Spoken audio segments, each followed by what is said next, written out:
The collapse of the German campaign in Russia, leading to the occupation of much of Eastern Europe and the Balkans by Soviet forces in 1945, had its roots in events occurring some years earlier. Hitler had studied his history, even though he was inclined to draw fatally unbalanced conclusions from what he read. In the end, it was his intuitive rather than educated guidance of German strategy that lost him the war. He had long known that the Balkans had always spelled trouble, and initially held back from involvement in that glue pot.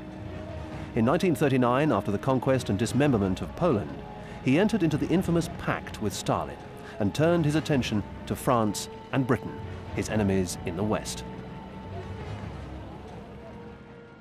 By midsummer of 1940, it seemed that Nazi Germany had all but won the war and achieved all Hitler's strategic objectives. The swastika flag flew from the North Cape to the Spanish border, and the axis of Germany, Italy and Japan appeared firmly in the ascendant. But even as he received the rapturous plaudits of the crowds in Berlin following the defeat of France, Belgium and Holland and the expulsion of the British Expeditionary Force from the continent, Hitler was already nursing his wish to exterminate the forces of Bolshevism, and the only way to do that was to conquer the Soviet Union.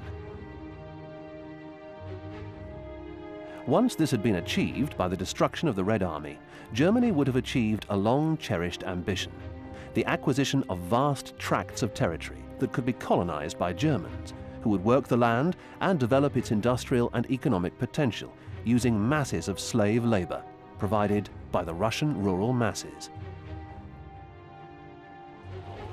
For this, Hitler needed a secure southern flank, as well as the oil resources of Romania and Hungary. Initially, good German diplomacy seemed to be securing the alliances in Southeast Europe that would guarantee a bloodless campaign, whereby German influence could be firmly secured in the Balkans. But when Mussolini, hoping to match the success of the German march into Czechoslovakia in 1939, sent his army across the Albanian border into Greece in October 1940, Hitler's plans collapsed.